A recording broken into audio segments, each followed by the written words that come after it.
নিজ মাতৃভূমির প্রিয় মাটিকে ছেড়ে, আত্মীয় স্বজনকে ছেড়ে দূরদেশে মানুষ যত ভালো খাক, যত ভালো পড়ুক এবং যত হ্যান্ডসাম স্যালারি পাক, দিন শেষে এক ধরনের অতৃপ্তি, দিন শেষে এক ধরনের কষ্ট, দিন শেষে এক ধরনের ব্যথা প্রবাসীদের প্রত্যেকের মনের মধ্যে অনুভূত হয়।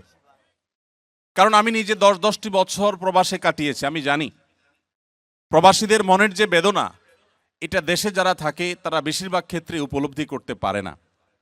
আমি প্রায় সময় বলার চেষ্টা করি, প্রবাসীদের বহনকারী বিমান যখন দেশের মাটি ছুঁই ছুঁই করে, যখন দেখতে শুরু করে প্রবাসীরা জানালা দিয়ে যে নিজের দেশের সেই এলোমেলো বিল্ডিংগুলো ঢাকা শহরের দেখা যাচ্ছে, তখন সিট থেকে বেল্ট বাঁধা অবস্থায়ও পারলে সবাই দাঁড়িয়ে যাওয়ার চেষ্টা করে। এয়ার হোস্টেসরা বারবার বলেও তাদেরকে বসাতে পারেন না, থামাতে পারেন না। এত বেশি দেশকে প্রবাসীরা অনুভব করেন। অতএব প্রবাসী হিসাবে আপনাদের কষ্টের জায়গাগুলো আমি খুব ভালো করে উপলব্ধি করি। আমি আজ আপনাদেরকে যে কথাগুলো বলতে চাই সেটি হলো, এত কষ্ট করে, এত ত্যাগ করে আপনারা প্রবাসে এসেছেন, নিজ মাতৃভূমি ছেড়েছেন। আপনার এই কষ্ট করে আসা যেন দুনিয়া এবং আখেরাত উভয় জগতের জন্য আপনার কল্যাণ বয়ে আনে, আপনার যেন কোনো বিপদের কারণ না হয়, আপনাকে সেভাবে পদক্ষেপ গ্রহণ করতে হবে। সামান্য কিছু টাকা পয়সার জন্য, সামান্য একটু কেরিয়ারের জন্য, সামান্য একটু সার্টিফিকেটের জন্য অথবা একটু ভালো থাকবার জন্য এসে যদি আপনার ঈমান, আমল, আপনার দিনদারিতা, আপনার তাকওয়াকে আপনি খুইয়ে বসেন, তাহলে এর চাইতে বড় দুঃখজনক, এর চাইতে বড় বেদনাদায়ক, এর চাইতে বড় কষ্টদায়ক আর কোনো বিষয় হতে পারে না। প্রিয় ভাইয়ের আমার, আমরা যারা প্রিয় মাতৃভূমি ছেড়ে, আপনজন ছেড়ে এখানে এসেছি, আমরা দূরদেশে পড়ে থেকে ছটপট করি, অনেক কষ্ট হয়, ফিল করি, অনুভব করি, নিজের দেশকে মিস করি অনেক বেশি, প্রিয়জনকে অনেক বেশি মিস করি। এত কষ্টের পরও এখানে এসে যদি আমাদের ঈমান, আমল, আমাদের দিন, তাকওয়া, আমাদের আইডেন্টিটি অ্যাজ এ মুসলিম, আমাদের যে পরিচিতি, সে বিষয়গুলো যদি আমরা নষ্ট করে ফেলি, সেগুলো যদি আমাদের হারিয়ে ফেলি, তাহলে মনে রাখবেন এটাকেই বলা হয় খাসিরাত দুনিয়া ওয়াল আখিরা। দুনিয়াতেও মানুষ ধ্বংস হয়ে গেল, আখিরাতেও সে ক্ষতিগ্রস্ত হলো। কারণ দুনিয়াতে প্রিয়জনের সাথে থেকে আনন্দ, বিনোদন, ভালো লাগা, ভালোবাসাগুলোকে বিনিময় করতে পারলো না, আবার আখিরাতেও তার ধ্বংস হয়ে গেল। আমরা কি কেউ সেটা চাই? আল্লাহ রাব্বুল আলামিন আমাদের সবাইকে এই প্রবাস জীবনকে আমাদের দুনিয়া এবং আখিরাত উভয় জগতের জন্য কল্যাণকর হিসাবে কবুল এবং মঞ্জুর করবেন, আমিন। প্রিয় ভাইরা আমার, আমি আপনাদের উদ্দেশ্যে কয়েকটি কথা বলতে চাই। যারা এমন সমাজে বসবাস করেন যেখানে অমুসলিম প্রধান, যেখানে মুসলিমদের প্রাধান্য নেই, যেখানে ইসলাম এবং মুসলিমদের জন্য অনুকূল পরিবেশ খুব বেশি নেই, এরকম যে সমস্ত ভাইরা আছেন, এরকম দেশে বসবাস করছেন, তাদেরকে বলবো, প্রথমত আপনার এখানে আগমন এবং এখানে অবস্থানের নিয়ত এবং উদ্দেশ্য, ইন্টেনশনটাকে পরিবর্তন করে নিন। আপনারা যারা এখানে সামান্য রুটি রুজির জন্য এসেছেন, ব্যবসা বাণিজ্যের জন্য এসেছেন, অনেকে হয়তো পড়াশোনা করার জন্য এসেছেন, আমি আপনাদেরকে বিনীতভাবে অনুরোধ করতে চাই, আপনার নিয়ত এবং আপনার উদ্দেশ্য হবে আপনি এখানে এসেছেন আল্লাহ রাব্বুল আলামিনকে সন্তুষ্ট করবার জন্য, এখানে এসেছেন ইসলামকে রিপ্রেজেন্ট করবার জন্য, এখানে এসেছেন আপনি ইসলামের দাওয়া মানুষকে দেওয়ার জন্য, ইসলামের পথে মানুষকে আহ্বান করার জন্য। এই যদি আপনার উদ্দেশ্য হয়, তাহলে অমুসলিম প্রধান দেশে বসবাস করা আপনার জন্য শুধু জায়েজই হবে না, বরং আপনার এই বসবাস করাটা ইবাদত হিসাবে গণ্য হবে ইনশাআল্লাহ। আমি কি আপনাদেরকে বোঝাতে পেরেছি? তাহলে আপনি পেশায় যাই হন না কেন, আপনার পেশা যেটাই হোক না কেন, আপনি এই দেশে এসেছেন কেন? আপনি ইসলামের একজন দূত হয়ে এসেছেন, আপনি মুসলমানদের তরফ থেকে একজন দূত হয়ে এসেছেন। আপনি ইসলামের সৌন্দর্যগুলো আপনার আচার আচরণে, আপনার কাজকর্মে, আপনার চিন্তা ভাবনায়, আপনার নিয়মানুবর্তিতায়, আপনার শৃঙ্খলায়, আপনার কথাবার্তায়, আপনার সার্বিক সব কিছুর মাধ্যমে আপনি উপস্থাপন করার চেষ্টা করবেন। আপনার উদ্দেশ্যই হবে যে আমি অন্য ধর্মাবলম্বী যারা আছেন তাদেরকে ইসলামের ছায়াতলে আসার আহ্বান করব। আমি দা ইলাল্লাহ হব, আল্লাহর পথে আহ্বানকারী হব, আল্লাহর দিকে মানুষকে ডাকবো। এটাই আমার মিশন, এটাই আমার ভিশন। এর পাশাপাশি এখানে আমার জীবন টিকাতে হলে, এখানে আমার জীবন ধারণ করতে হলে আমার হালাল উপার্জনের দরকার আছে। আমি ব্যবসা করি, আমি চাকরি করি, আমি অন্য যাই করি না কেন, এগুলো হলো আমার জীবন ধারণ করবার জন্য, কিন্তু আমার মূল উদ্দেশ্য হলো আল্লাহর দ্বীনকে এখানে ঘরে ঘরে মানুষের কাছে পৌঁছে দেওয়া। আমরা সবাই যদি এই নিয়তটা ঠিক করে নেই, পরিবর্তন করে নেই, তাহলেই আমাদের জন্য এখানে স্থায়ীভাবে বসবাস করা শুধু জায়েজই নয়, আবারও বলি ইবাদতে পরিগণিত হবে ইনশাআল্লাহ। প্রিয় ভাইরা, আপনারা জানেন আমাদের প্রিয় নবী সাল্লাল্লাহু আলাইহি সাল্লামের সাহাবীরা এক একজন এক এক এলাকায় চলে গেছেন।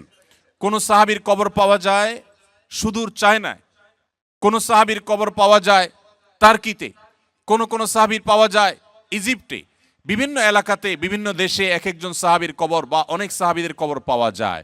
সাহাবীরা সে সমস্ত দেশে কেন গিয়েছেন আপনারা জানেন?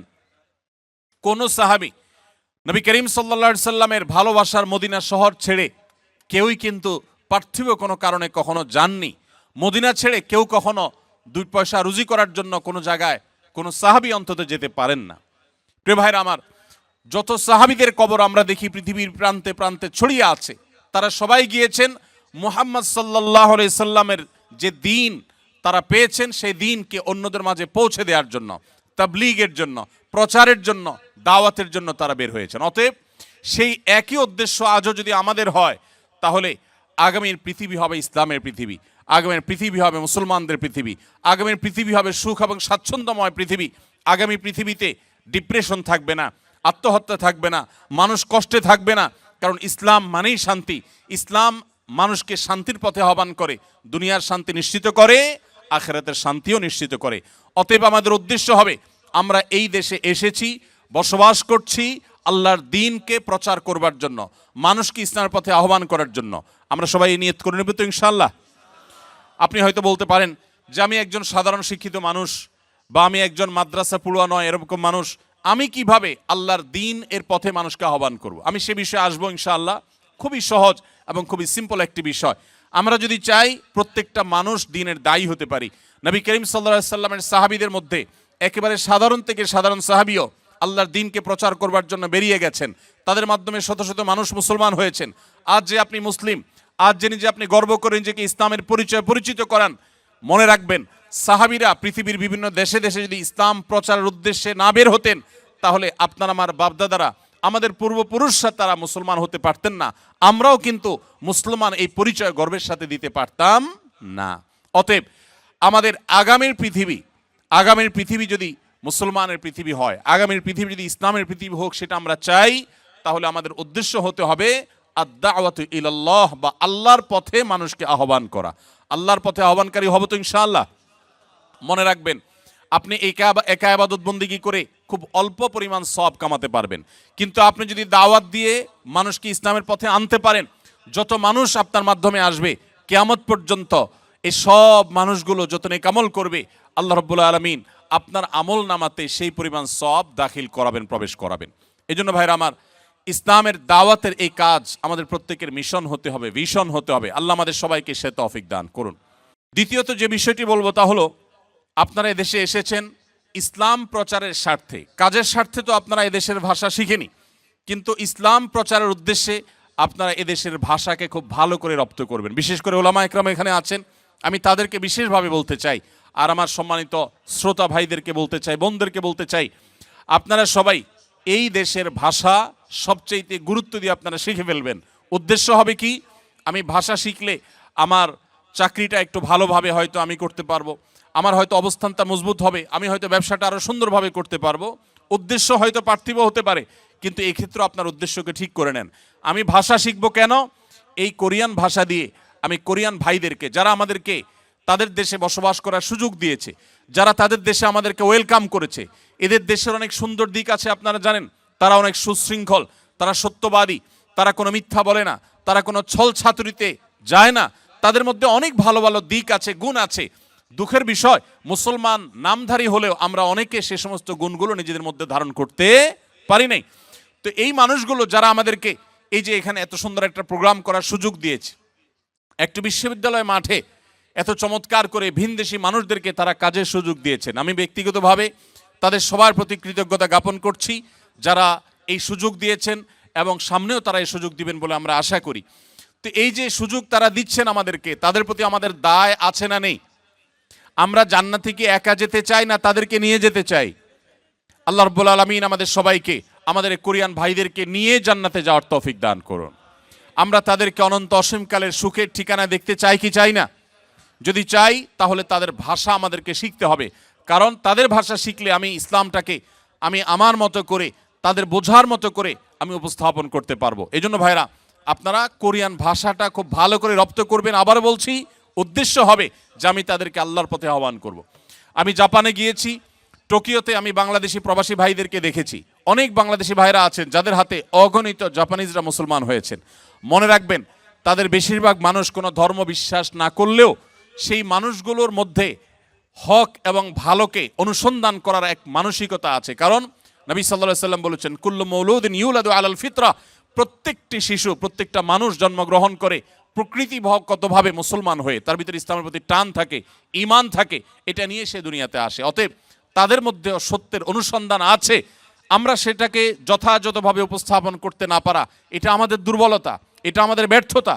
আপনারা জানেন, এদেশের গলিতে গলিতে গির্জা দেখা যায়। আমি আগামী 20, 25, 30, 50 বছর পর এদেশের গলিতে গলিতে যেভাবে গির্জা দেখা যাচ্ছে, তার চাইতে বেশি পরিমাণে মসজিদের মিনার দেখার স্বপ্ন দেখছি। আল্লাহ কবুল করুন, বলুন আমিন।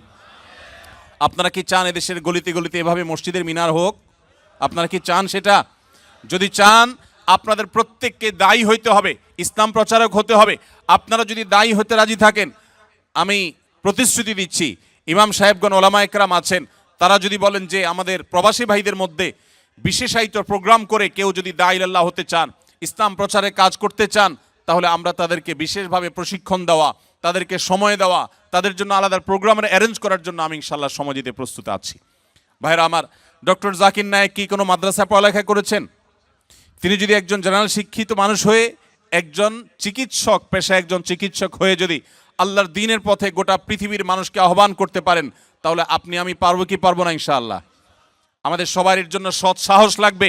আমরা এক একজন ইসলাম এবং মুসলমানদের পক্ষ থেকে দূত হয়ে এই দেশে শেষ দিন পর্যন্ত আমরা বসবাস করবো ইনশাআল্লাহ। তাহলে দ্বিতীয়ত যেটি বলেছি, তা হলো এই দেশের মানুষের ভাষা আপনাদেরকে শিখতে হবে। আপনারা জানেন, এখানে অনেক খ্রিস্টান মিশনারি ভাইয়েরা, বোনেরা, তারা আপনাদেরকে কেমন আছেন বলে যখন প্রশ্ন করে, তখন আপনাদের কাছে অনেক ভালো লাগা কাজ করে, কারণ আপনার ভাষা তারা জানে, তাই না? এর চাইতে বড় দুর্ভাগ্যজনক বিষয় কি হতে পারে? মুহাম্মদ সাল্লাল্লাহু আলাইহি সাল্লামের উম্মত আপনি, আল্লাহর পক্ষ থেকে একমাত্র দ্বীনের ধারক আপনি, অথচ আপনাকে দাওয়াত দেওয়া হচ্ছে খ্রিস্ট ধর্মের। আপনি আপনার দ্বীনকে সুন্দরভাবে, সুচারুরূপে, অত্যন্ত চমৎকারভাবে এদেশে মানুষের সামনে উপস্থাপন আপনি করতে পারেন নাই। এর চাইতে লজ্জার, এর চাইতে দুঃখের আর কিছু হতে পারে না। প্রিয় কোরিয়ান প্রবাসী ভাইরা, কোরিয়া প্রবাসী ভাইরা, আমি আপনাদেরকে উদাত্ত আহ্বান করতে চাই, আপনারা সবাই যদি সজাগ হন, আপনারা যদি সচেতন হন, আপনারা যদি দায়িত্বশীল হন, আমার বিশ্বাস খুব বেশি দিন লাগবে না যে ইনশাআল্লাহ এদেশের মোড়ে মোড়ে, রাস্তা রাস্তায় ইনশাআল্লাহ আজানের ধ্বনি শোনা যাবে। আমরা সবাই চেষ্টা করবো তো ইনশাআল্লাহ। নাম্বার 3, মনে রাখবেন, ইসলামের পথে আহ্বান করবার জন্য আপনার মুখের বক্তব্য অথবা আপনার লেখনির চাইতে অনেক বেশি পাওয়ারফুল একটা মাধ্যম আপনার কাছে আছে। সেটা কি?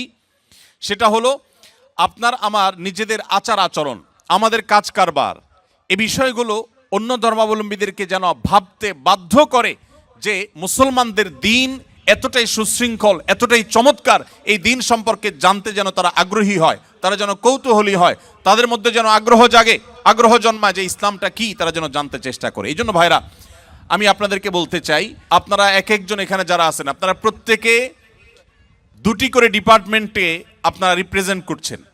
এক, আপনারা সবাই বাংলাদেশ রাষ্ট্রকে আপনারা রিপ্রেজেন্ট করছেন। আপনারা সবাই বাংলাদেশের আনঅফিসিয়াল দূত।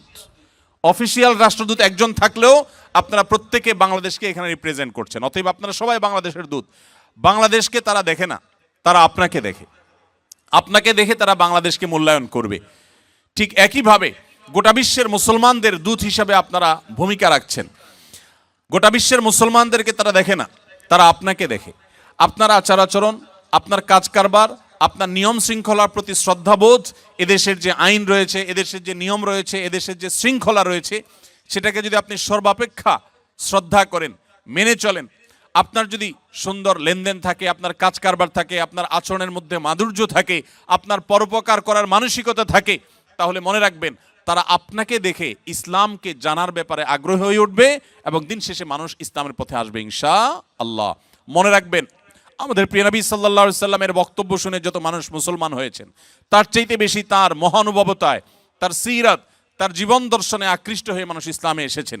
আজও সময় এসেছে ইসলামকে আমাদের আচার আচরণ, আমাদের ভালো কাজ কাম দিয়ে, আমাদের উন্নত চিন্তাধারা দিয়ে, আমাদের বিভিন্ন কার্যক্রমের মাধ্যমে ইসলামকে রিপ্রেজেন্ট করার আমরা সবাই সেই চেষ্টা করব তো ইনশাআল্লাহ। মনে রাখবেন, আপনার প্রতিটি কাজ হয় ইসলাম এবং মুসলমানদের ইমেজকে বিল্ড আপ করবে, আর না হলে ইমেজকে ধ্বংস করবে। আমি ব্যক্তিগতভাবে আনন্দিত যে কোরিয়ায় আমার বাংলাদেশি প্রবাসী ভাইরা যারা আছেন, বোনেরা যারা আছেন, আপনাদের তেমন কোনো দুর্নাম নেই। আমাদের বাংলাদেশি প্রবাসীরা অনেক দেশে আছেন, যে সমস্ত দেশগুলোতে নানা কারণে দুর্নাম হয়ে গেছে, সে সমস্ত দেশে আমাদের বাংলাদেশিদের মুখ অনুজ্জ্বল। আলহামদুলিল্লাহ, আমার স্বদেশী ভাইরা যারা এই দেশে বসবাস করছেন, কোরিয়া প্রবাসী ভাইদেরকে আমি স্পেশালভাবে ধন্যবাদ জানাচ্ছি, আপনাদের প্রতি কৃতজ্ঞতা জানাচ্ছি যে আপনাদের তেমন কোনো দুর্নাম নেই। এর জন্য অবশ্য নেতৃবৃন্দ যারা আছেন, বিভিন্ন সোসাইটিকে যারা নেতৃত্ব দিচ্ছেন, নিশ্চয়ই তাদের অবদান আছে, নিশ্চয়ই ওলামা একরাম ইমাম সাহেবদের অবদান আছে, নিশ্চয়ই আপনাদের সবার সদিচ্ছা আছে। আল্লাহ তাআলা আপনাদের সবাইকে আপনাদের এই সুনামকে ধরে রাখার, বরং এটাকে আরো সামনে নিয়ে যাওয়ার তৌফিক দান করুন।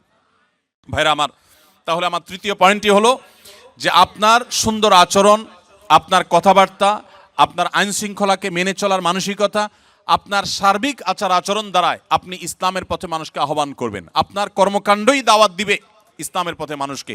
চেষ্টা করবো তো সবাই ইনশাআল্লাহ। নাম্বার 4, আপনি প্রবাসে থেকে যদি আল্লাহর দ্বীনকে রিপ্রেজেন্ট করতে চান আর নিজের ঈমান আমলকে হেফাজত করতে চান, মনে রাখবেন, আপনি কিছু পয়সা কামাই করতে এসে যদি আপনি বেঈমান হয়ে চলে যান, অথবা আপনি ঈমানদার আছেন, আপনার ছেলে মেয়ে তারা বেঈমান হয়ে যদি চলে যায়, পরের জেনারেশনটা যদি ধ্বংস হয়ে যায়, তো এর চাইতে বড় দুর্ভাগ্যের বিষয় আর কিছু হতে পারে না। অতএব এই বিষয়টিকে মাথায় রেখে আমি আপনাদেরকে অনুরোধ করব যে আপনারা সবাই সবসময় চেষ্টা করবেন, সচেষ্ট থাকবেন যে আপনারা যেখানেই থাকেন না কেন আশেপাশে মসজিদগুলোর সাথে আপনারা ইনভলভ হয়ে থাকবেন। ইমাম সাহেবদের বিভিন্ন যে প্রোগ্রামগুলো থাকে, কোরআন শিক্ষার আসর থাকে, তাফসিরের আসর থাকে, বিভিন্ন দ্বীনি প্রোগ্রামগুলো থাকে, যে কোনো দ্বীনি প্রোগ্রামের সাথে আপনারা এঙ্গেজ হয়ে থাকবেন, মসজিদগুলোর সাথে সম্পৃক্ত হয়ে থাকবেন, নামাজি মানুষদের সাথে থাকবেন। কারণ ভালো সঙ্গ যদি মানুষ অবলম্বন করে, তখন যে কোনো বিপদ আপদ থেকে, ঈমান হরণকারী বিষয় থেকে আল্লাহ রাব্বুল আলামিন মানুষকে হেফাজত করেন। এই জন্য নেক সঙ্গ বা সৎসঙ্গ এটা আমাদের ঈমানকে এই প্রতিকূল পরিবেশে টিকিয়ে রাখার জন্য সবচেয়ে সহায়ক ভূমিকা রাখবে। এই জন্য আমি আশা করব আপনারা সবাই সে বিষয়টি রাখবেন। আমাদের বোনরা যারা আছেন, আপনাদেরকে আমি বিশেষভাবে বলতে চাই, আপনারা নিজেদের মধ্যে বলয় গড়ে তোলেন, সোসাইটি এবং সার্কেল গড়ে তোলেন। 10-20 জন বোন যাদের মধ্যে আল্লাহর ভয় আছে, যারা হালাল হারাম মেনটেন করেন, যারা দুনিয়ার সমস্ত লোভের বিপরীতে ঈমানকে প্রায়োরিটি দেন, প্রাধান্য দেন, সেই মানুষগুলোকে সাথে নিয়ে আপনারা ছোট ছোট সার্কেল করে করে আপনারা নিয়মিত বৈঠক করেন, নিজেদের মধ্যে বোঝাপড়া করেন, কোরআন হাদিসের তালিম করেন, আলোচনা পর্যালোচনা করেন। আপনাদের শিশুদেরকে ঈমানের উপরে টিকায় রাখবার জন্য, তাদেরকে সেভ করবার জন্য প্রতিকূল পরিবেশে আপনার শিশুদের জন্য আলাদা সোসাইটি বিল্ড আপ করতে হবে, তাদের জন্য আলাদা পরিবেশ গড়তে হবে, মসজিদগুলো থেকে তাদের জন্য নানামুখী উদ্যোগ নিতে হবে। মনে রাখবেন, স্রোতের তালে গা ভাসানো এটার জন্য কোনো যোগ্যতার প্রয়োজন হয় না, স্রোতের বিপরীতে চলতে হলে যোগ্যতার প্রয়োজন হয়। আপনারা কি স্রোতের তালে গা ভাসিয়ে নিজেদের পরিচয়কে হারিয়ে ফেলতে চান, নাকি পরিচয় ধরে রাখতে চান? পরিচয় ধরে রাখতে চান। মনে রাখবেন, অনেক ভাইরা আছেন যারা নিজ দেশের মানুষের কৃষ্টি, কালচার, নিজের ঈমান আমল এগুলোকে হারিয়ে বসেছে। এর চাইতে দুর্ভাগ্যজনক আর কিছুই হতে পারে না। সামান্য একটু টাকা পয়সার জন্য আপনি আপনার আইডেন্টিটিকে একেবারে পানির সাথে মিশিয়ে দিয়েছেন, ধুলোর সাথে মিশিয়ে দিয়েছেন। ভাইরা আমার, আমি আপনাদেরকে অনুরোধ করতে চাই, পৃথিবীর যে প্রান্তেই থাকুন না কেন, নিজের আইডেন্টিটি, নিজের আত্মপরিচয়কে কখনো কোনো অবস্থাতে আপনি ধুলোর সাথে মিশতে দিবেন না। আলহামদুলিল্লাহ, আমি আবারও কৃতজ্ঞতা জানাই কোরিয়া সরকারের প্রতি, কোরিয়ান অথরিটির প্রতি। এখানকার যত দায়িত্বশীল আছে, যত প্রতিষ্ঠান আছে, তারা অত্যন্ত আন্তরিক। তাদের প্রশংসায় পঞ্চমুখ আমাদের প্রবাসী ভাইরা। যেখানে যাই আপনারা সবাই কোরিয়ান অথরিটির প্রশংসা করে থাকেন, আমরাও তাদের প্রশংসা করি। আল্লাহ রাব্বুল আলামিন তাদেরকে হেদায়েতের আলো দ্বারা আলোকিত হওয়ার তৌফিক দান করুন। যারা আমাদের জন্য এই দেশে বসবাস করার সুযোগ করে দিয়েছেন, যারা আমাদের সিকিউরিটি দিচ্ছেন, নিরাপত্তা দিচ্ছেন, যারা আমাদেরকে এত সুন্দর দ্বীনি প্রোগ্রাম করবার সুযোগ দিয়েছেন, যারা মসজিদ পরিচালনা করছেন, আপনাদেরকে বাধাহীনভাবে, নির্বিঘ্নভাবে দ্বীনি কাজ করার সুযোগ যারা দিয়েছেন, আমরা অন্তরের অন্তঃস্থল থেকে আল্লাহর কাছে ফরিয়াদ করি, হে আল্লাহ, গোটা কোরিয়াবাসীকে আপনি জান্নাতবাসী হওয়ার মতো উপযুক্ততা নিয়ে দুনিয়া থেকে যাওয়ার তৌফিক নসিব করুন। কিন্তু সেজন্য আমাদের দায় এবং দায়বদ্ধতা, দায়িত্বশীলতা আছে না নাই? যদি থাকে, আমাদের প্রত্যেককে আজ এখান থেকে প্রতিশ্রুতি করতে হবে, আমরা সবাই ইনশাআল্লাহ এখান থেকে দায়ী হওয়ার সংকল্প নিয়ে, ইসলাম প্রচারক হওয়ার, আল্লাহর পথে আহ্বানকারী হওয়ার সংকল্প নিয়ে এখান থেকে যাব। ঠিক আছে তো ইনশাআল্লাহ ভাইরা আমার? সেজন্য 4 নম্বর পয়েন্ট বলেছি যে আপনাকে যেটা করতে হবে, সৎসঙ্গ অবলম্বন করতে হবে। ভালো মানুষ যারা নামাজ কালাম পড়েন, হালাল হারাম মেনটেন করেন, ইমান ব্যাপারে খুব সিরিয়াস, যে আমার টাকা পয়সা আসুক আর না আসুক ইমান যেন চলে না যায়, এই মানুষগুলোর সাথে আপনি বন্ধুতা করবেন, তাদের সাথে উঠা বসা করবেন। যত বেশি তাদের ব্যাপারে আপনি সিরিয়াস হবেন, তত বেশি ইনশাআল্লাহ আপনার ইমানকে এই প্রতিকূল পরিবেশে আপনি সেফ রাখতে পারবেন। আপনি জানেন নবী করিম সাল্লাল্লাহু আলাইহি সাল্লাম বলেছেন, যে ব্যক্তি অন্য ধর্মাবলম্বীদের কাছে, ইহুদি মুশরিক বা নাসারা বা মুশরিকদের মধ্যে যারা বসবাস করে, ওই ব্যক্তির ইমানের ব্যাপারে নবী সাল্লাল্লাহু আলাইহি সাল্লাম কোনো দায়িত্ব নেন না, তার ব্যাপারে নবী সাল্লাল্লাহু আলাইহি সাল্লাম কোনো দায়িত্ব নিতে চান না, এমন কথা তিনি বলেছেন। এটা এক ধরনের সতর্কবাণী যে প্রতিকূল পরিবেশে তুমি নিজের ইমানকে রক্ষা করতে পারবা না। অনেকে সন্তান সন্ততি সহ এখানে বসবাস করেন, নিজের ইমান সেভ করতে পারলেও পরের জেনারেশন ধরে রাখা কঠিন, আর থার্ড জেনারেশন ধরে রাখা শুধু কঠিন নয়, অলমোস্ট অসম্ভবের মতো। এটা সম্ভব হওয়ার একমাত্র পথ হলো আপনার মূল পরিচয় ব্যবসায়ী হবে না, আপনার মূল পরিচয় চাকরিজীবী হবে না, আপনার মূল পরিচয় স্টুডেন্ট হবে না, আপনার মূল পরিচয় হবে আপনি দেশে আছেন, থাকবেন ইসলামকে রিপ্রেজেন্ট করার জন্য, ইসলামের দায়ী হওয়ার জন্য, ইসলামের পথে মানুষকে আহ্বান করার জন্য। মনে রাখবেন, সাধারণ ইবাদতকারী আর দায়ীর মধ্যে পার্থক্য হলো, আমাদের দেশে আমরা জানি যে বিভিন্ন রকমের নির্বাচন হয়ে থাকে, যে বিভিন্ন পর্যায়ে যে নির্বাচন হয়, এখানে কিছু থাকে ভোটার আর কিছু থাকে ক্যান্ডিডেটের পক্ষ থেকে প্রচারক বা ক্যাম্বাসার। যারা প্রচারক থাকে এদের কাছে সাধারণত এক দলের যিনি ক্যান্ডিডেট থাকেন, প্রার্থী থাকেন, ধরেন এক জায়গায় চেয়ারম্যান ইলেকশন হচ্ছে, চেয়ারম্যান পদপ্রার্থী কয়েকজন আছেন, তো একজন পদপ্রার্থী তার পক্ষে যিনি ভোট কালেকশন করেন, তার কর্মী হিসাবে যিনি কাজ করেন, তাকে কিন্তু অন্য ক্যান্ডিডেটের লোকেরা কখনো তার চেয়ারম্যানকে ভোট দিতে বলে না, কারণ জানে যে এই লোকটা তো নিজেই একজন চেয়ারম্যানের কর্মী, তাকে কি আমি ভোটের দাওয়াত দিব। কিন্তু যে ব্যক্তি সাধারণ ভোটার, তার কাছে কিন্তু সবাই ভোটের জন্য বলে, সব ক্যান্ডিডেটরা এসে বলে ভাই ভোটটা আমাদেরকে দিন, বলে কি বলে না? আপনি যদি সাধারণ মুসলমান হয়ে থাকেন, আপনাকে শয়তান দাওয়াত দিবে যে তুমি শয়তানিতে চলে আসো, এদেশের মানুষের কুফুরিগুলা তুমি গ্রহণ করো। আর যদি আপনি নিজে ইসলাম প্রচারক হন, তাহলে শয়তান আপনার ব্যাপারে নিরাশ হয়ে যাবে যে না, এই লোককে তো দাওয়াত দিয়ে লাভ নাই, এ তো নিজেই আল্লাহর পথে মানুষকে দাওয়াত দিচ্ছে। এজন্য আমাদের ইমানকে টিকিয়ে রাখার একমাত্র উপায় হলো দাওয়াতের কাজ করা, দাঈ ইলাল্লাহ হওয়া। সবাই চেষ্টা করবো তো ইনশাআল্লাহ? আপনারা যদি দাঈ ইলাল্লাহ হতে চান, আমি অলরেডি 4টি পরামর্শ দিয়েছি, 5 নম্বর পরামর্শ বলে শেষ করব। এই 5টি পয়েন্ট যদি আপনি মাথায় রেখে চলেন, ওলামা একরামের যদি সহযোগিতা নেন, আমি বিশ্বাস করি যে একটা নির্দিষ্ট সময়ের পর, 6 মাস 1 বছর পর আপনারা সবাই ইনশাআল্লাহ ইসলামের দায়ী হতে পারবেন। আল্লাহ আমাদের সবাইকে তৌফিক দান করুন। 5 নম্বর সর্বশেষ যে পয়েন্টটি বলতে চাই তা হলো, ইসলামের পথে মানুষকে আহ্বান করার জন্য আল্লাহ সুবহানাহু ওয়া তাআলার কাছে চোখের পানি ফেলে দোয়া করতে হবে। আমি শুরু থেকে বলছি, যে দেশ আমাদেরকে এত সুযোগ দিয়েছে, যে দেশ আমাদেরকে নিরাপদে বসবাস করার সুযোগ দিয়েছে, আমাদের প্রিয় স্বদেশে পর্যন্ত আমরা অনেকে এতটা নিরাপদ না। ঠিকই ঠিক না বলেন? আমাদের প্রিয় স্বদেশেও আমরা অনেকে এলাকাতে গেলে পালিয়ে বেড়াইতে হয়, অনেকে আছেন যে নানান মামলা মোকদ্দমা দিয়ে রাখা হয়, এয়ারপোর্ট থেকে অনেককে হয়রানি করা শুরু করা হয়। তো এই রকম একটা পরিস্থিতিতে আমরা যে দেশে বসবাস করছি, এদেশে আপনাদের জীবন নিয়ে কখনো শঙ্কায় থাকা লাগে? আপনাদের সম্পদ নিয়ে কখনো ভয় করা লাগে? তো যে দেশের মানুষ আমাদেরকে এতটা নিরাপত্তা দিয়েছে, এতটা সুযোগ দিয়েছে, আমি এখান থেকে হালাল উপার্জন করার সুযোগ পাচ্ছি, আমরা তাদের প্রতি যে কৃতজ্ঞতা বোধ, সেই কৃতজ্ঞতা বোধ থেকে আজ থেকে আপনার যত দোয়া হবে, আপনি প্রত্যেক দোয়াতে একবারের জন্য হলেও বলবেন, আল্লাহ এদেশের যে মানুষগুলো এত সুন্দর, এত সভ্য, এত ভদ্র, এত সত্য কথা বলে, এত সৎ এবং ন্যায়পরায়ণ, শুধু তাদের ঈমানটুকু নেই, হে আল্লাহ আপনি আমাকে ক্যাপাবল করে দেন, আমাকে সেই যোগ্যতা দেন, আমি যেন তাদের সবাইকে ঈমানের পথে আহ্বান করতে পারি। দোয়া করা যাবে না ইনশাআল্লাহ? আল্লাহ আপনি তাদের সবাইকে হেদায়েত দান করেন, তাদের জন্য দোয়া করা যাবে না ইনশাআল্লাহ? আমরা যদি আজকে এখানে যত হাজার মানুষ আছি, আজ থেকে যদি আমরা নিয়মিত প্রত্যেক দোয়াতে আমরা যদি চোখের পানি ফেলে আল্লাহর কাছে ফরিয়াদ করি যে আল্লাহ তুমি এই মাটিকে ইসলামের জন্য কবুল করো, আল্লাহ এদেশের মানুষগুলোকে ইসলামের জন্য কবুল করো, আল্লাহ এরা যদি ইসলামের পথে চলে আসে তাহলে ইসলামের আসল সৌন্দর্য মানুষ দেখতে পাবে, কারণ এদের আচার আচরণ, এদের ন্যায় নীতি, এদের অনেক কর্মকাণ্ড অলরেডি কোরআন হাদিস যা বলেছে তার বাস্তব রূপ হিসাবে আমরা দেখতে পাচ্ছি। শুধু ঈমানটা যদি প্লাস করা যায় তাহলে তারাই হবে আমাদের সামনে সবচাইতে উত্তম মডেল, সবচাইতে উত্তম আদর্শ। হে আল্লাহ আপনি তাদেরকে ঈমান দান করেন। আপনি যে সুপারভাইজারের অধীনে কাজ করেন, আপনি তার নাম ধরে আল্লাহর কাছে দোয়া করবেন, আপনি যে কোম্পানিতে কাজ করেন সেই কোম্পানির মালিকদের জন্য আল্লাহর কাছে দোয়া করবেন। আপনি যে এলাকায় বসবাস করেন সে এলাকার অন্য ধর্মাবলম্বী ভাইদের জন্য দোয়া করবেন। এভাবে যদি সবার জন্য আপনি দোয়া করেন, চোখের পানি ফেলেন, মনে রাখবেন নবী করিম সাল্লাল্লাহু আলাইহি সাল্লাম বদরের সময় আল্লাহর কাছে চোখের পানি ফেলে দোয়া করেছেন এবং বলেছেন, আল্লাহ যদি আপনি চান আজকের পরে আর আপনাকে ইবাদত কেউ করার থাকবে না তো সেটা হতে পারে, আর যদি আপনি চান আপনার দিনকে টিকাবেন সেটাও হতে পারে। আল্লাহর কাছে ফরিয়াদ করে তিনি হেদায়েতের সাফল্য, দিন এবং ঈমানের সাফল্য তিনি কামনা করেছেন। আমি আপনাদেরকে উদাত্ত আহ্বান রাখতে চাই, আপনারা সবাই যার যার জায়গা থেকে আপনাদের দোয়াগুলোতে আমাদের এই কোরিয়ান ভাই বোনদের জন্য, এদেশে বসবাস করি অন্য ধর্মাবলম্বী ভাই বোনদের জন্য দোয়া করবেন। আল্লাহ যেন তাদের সবাইকে হেদায়েত গ্রহণ করার তৌফিক নসিব করেন। দোয়া করবো তো ইনশাআল্লাহ। তাহলে আমি আবারও এক নজরে 5টি কথা বলছি। যারাই পৃথিবীর এমন কোনো দেশে বসবাস করছেন যেখানে অমুসলিমদের প্রাধান্য রয়েছে, যেখানে থেকে আপনার ঈমানকে টিকিয়ে রাখাকে আপনি চ্যালেঞ্জিং মনে করছেন, যেখানে প্রতিকূল পরিবেশ রয়েছে, যেখানে হালাল হারাম মেনটেন করা কঠিন, যেখানে পর্দা মেনটেন করা কঠিন, আমরা রিজিকের প্রয়োজনে সেখানে এসে পড়েছি, আমি তাদেরকে বলতে চাই, প্রথমত আপনার এই আসার উদ্দেশ্যটাকে পরিবর্তন করেন।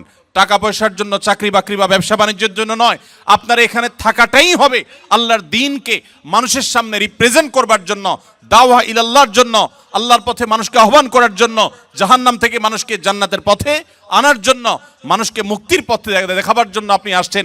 এই উদ্দেশ্যটাই যদি আপনার মূল হয়ে যায় তাহলে আপনার ব্যবসার ক্ষতি হোক, দাওয়াত যেন ঠিক থাকে, চাকরি চলে যাক, দাওয়াত যেন ঠিক থাকে, আপনার অন্য সব কিছুতে স্যাক্রিফাইস করবেন, কম্প্রোমাইজ করবেন, কিন্তু দাওয়াতের কাজে, ইসলামের কাজে আপনি কম্প্রোমাইজ করবেন না। নাম্বার 2, আপনাকে যে দেশে আছেন সে দেশের মানুষের ভাষা শিখতে হবে। তাদের ভাষা যদি আপনি রপ্ত করতে পারেন তাহলে তাদেরকে দাওয়াত দিতে পারবেন। ভাষা শিখলে আপনার স্কিল ডেভেলপ হবে, আপনার চাকরি, আপনার ব্যবসা ভালোভাবে করতে পারবেন। কিন্তু উদ্দেশ্য সেটা হবে না। উদ্দেশ্য হবে যে আমি এই ভাষা শিখে তাদেরকে আল্লাহর কথা আমি ব্যাখ্যা করব, কোরআনের কথা বলবো, সুন্নাহর কথা বলবো। ভাইরা আমার, আপনাদের হয়তো অনেকের কাছে জিনিসটা একটু অস্বাভাবিক মনে হচ্ছে যে এই মানুষগুলো এত উন্নত জ্ঞানে, বিজ্ঞানে, তথ্যে, প্রযুক্তিতে, অবকাঠামোতে, অন্য অনেক দিক থেকে তারা এগিয়ে আছে, তারা আমাদের ধর্মের জন্য তারা কি আদৌ লালায়িত? বিশ্বাস করুন, গোটা পৃথিবীর যত উন্নত দেশ পাবেন, প্রত্যেকটা উন্নত দেশের মানুষেরা তাদের মধ্যে এক ধরনের শূন্যতা কাজ করছে। বিভিন্ন দেশে যাওয়ার সুযোগ আমার হয়েছে।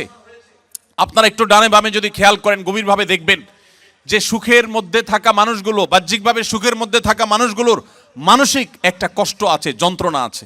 এই জন্য আত্মহত্যার প্রবণতা আপনার গরিব দেশে যতটা হয় তার চাইতে এই ধনী দেশে আত্মহত্যার ঘটনা বেশি ঘটে। কেন ঘটে জানেন? সব কিছু আছে, মানসিক প্রশান্তি জিনিসটা নেই।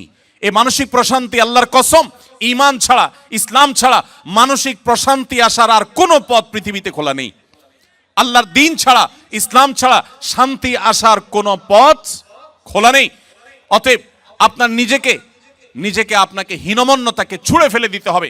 আপনার মধ্যে আত্মবিশ্বাস থাকতে হবে, আপনার মধ্যে দৃঢ়চেতা চিন্তা থাকতে হবে, এই চিন্তা চেতনা থাকতে হবে, আপনার আদর্শিক এই বলিষ্ঠতা থাকতে হবে যে আমি এই যে দ্বীনকে ধারণ করছি, আমি নিজে হতভাগা, আমি কপাল পড়া, আমি জানি না এই ঈমানের মূল্য কি, আমি জানি না ইসলামের মূল্য কি। যে ইসলাম নাই যার মধ্যে, তার টাকা পয়সা আছে, জ্ঞান বিজ্ঞান আছে, তথ্য প্রযুক্তি আছে, বিজনেস আছে, তার মধ্যে অনেক কিছু আছে, কিন্তু তার মানসিক প্রশান্তি জিনিসটা নেই। তারা এক ধরনের হতাশার মধ্যে থাকে, ডিপ্রেশনের মধ্যে থাকে, কারণ তাদের আসলে বলার কোনো জায়গা নেই। যে আল্লাহর প্রতি বিশ্বাস করে, আল্লাহ তাআলা বলেছেন যালিকা বিআন্নাল্লাহা মাওলাল্লাযীনা আমানু ওয়া আন্নাল কাফিরিনা লা মাওলা লাহুম। ঈমানদারদের অভিভাবক আছে, যত কষ্ট আছে সে তাহাজ্জুদে উঠে আল্লাহর কাছে চোখের পানি ফেলে দোয়া করে বলে, 5 ওয়াক্ত নামাজের পরে বলে, বিভিন্ন সময় 2 হাত তুলে বলে, মাবুদ আমি বিপদে আছি। তার একটা বলার জায়গা আছে। কিন্তু যারা আল্লাহর প্রতি বিশ্বাস নেই তাদের বলার কোনো জায়গা নেই। তাদের মানসিক কষ্ট নিয়ে তারা ডিপ্রেশন ভোগ করতে করতে তারা দুনিয়া থেকে চলে যায়। এই জন্য বলি, হীনমন্যতাকে দূরে সারেন। আপনার টাকা নেই, আপনার পয়সা নেই, আপনার বাহ্যিক আচার আচরণও হয়তো ভালো না, এজ এ মুসলিম যতটুকু হওয়া দরকার ততটুকু হয়তো না, কিন্তু আপনার ঈমান আছে, যে ঈমান হয়তো তাদের নাই। অতএব তাদেরকে ঈমানটা আমাদের ডেলিভারি করতে হবে ইনশাআল্লাহ। এই জন্য ভাষা শিখতে হবে। তৃতীয়ত বলেছি, উন্নত চরিত্র, সুন্দর আচরণ আমাদেরকে ধারণ করতে হবে। মনে রাখবেন, তারা আমাদের ধর্মগ্রন্থ পড়ে না, তারা আমাদেরকে দেখে। অন্য ধর্মাবলম্বীরা আমাদের ধর্মগ্রন্থ পড়ে, কিন্তু তারা আমাদেরকে পড়ে। ব্যক্তি আপনাকে আমাকে পড়ে, আপনার আমার কাজকর্ম, আমার উঠা বসা, আপনার আমার চলাফেরা, আমাদের সব কিছু তারা দেখে। এটা পড়ে তারা রিড করার চেষ্টা করে যে ইসলামটা আসলে কি, ইসলামটা কি, ইসলামের সংজ্ঞা তারা কোরআন খুলে পড়ে না, হাদিস খুলে পড়ে না, তারা আপনার চেহারায়, আপনার কাজে, আমার কাজে তারা পড়ে। অতএব আমাদের কাজ কর্মের সৌন্দর্যের সবটুকুন এখানে উজাড় করে দিতে হবে। এদেশের মানুষের যে সততা, নিষ্ঠা, সত্যবাদিতা, এদের মধ্যে যে ছলছাড়াছাড়ি না করার প্রবণতা, এই ভালো গুণগুলো আমি আশা করব যারা দেশে ফিরে যাবেন অথবা এখানে থাকবেন, এই ভালো গুণগুলো অর্জন করতে কোনো কার্পণ্য করবেন না। তাদেরকে আপনি ঈমান দিবেন, আর তাদের কাছ থেকে যে আখলাকটা অলরেডি কোরআন হাদিসে আপনাকে বলা হয়েছে সেটা আপনি ধারণ করার চেষ্টা করবেন ইনশাআল্লাহ। 4 নম্বর বলেছি, আপনার দাওয়াতের কাজের জন্য, ঈমানকে রক্ষা করবার জন্য প্রতিকূল পরিবেশে ভালো মানুষদের সঙ্গ, মসজিদ কেন্দ্রিক আপনি উঠা বসা করবেন। কখনো নামাজি আল্লাহওয়ালা মানুষের সঙ্গ আপনি হাতছাড়া করবেন না। সর্বশেষ আল্লাহর কাছে চোখের পানি ফেলবেন, দোয়া করবেন আল্লাহ রাব্বুল আলামিন আপনাকে, আমাকে, আমাদের সবাইকে প্রতিকূল পরিবেশে ঈমানের উপরে টিকে থাকার তৌফিক দান করুন, বলুন আমিন। আমরা চাই কিনা যে আমরা যখন কিয়ামতের দিন আল্লাহর সামনে হাজির হব, আমাদের পেছনে শত শত মানুষ লাইন ধরে থাকবে, যে মানুষগুলো আমাদের মাধ্যমে ইসলামে এসেছে, তাদেরকে নিয়ে আমরা জান্নাতে যেতে চাই কি চাই না বলেন তো? সবাই চান? কে কে চান একটু হাত তুলে দেখান তো। আল্লাহ আমাদের সবার হাতগুলোকে আপনি কবুল মঞ্জুর করেন। হে আল্লাহ, আমাদের সবার হাতগুলোকে আপনি কবুল মঞ্জুর করেন। আল্লাহ আমাদের সবাইকে জান্নাতে যাওয়ার তৌফিক দান করেন। শত শত মানুষকে নিয়ে জান্নাতে যাওয়ার তৌফিক দান করুন। আল্লাহ এই কোরিয়ার মাটিকে আপনি ইসলামের জন্য কবুল মঞ্জুর করবেন, আমিন।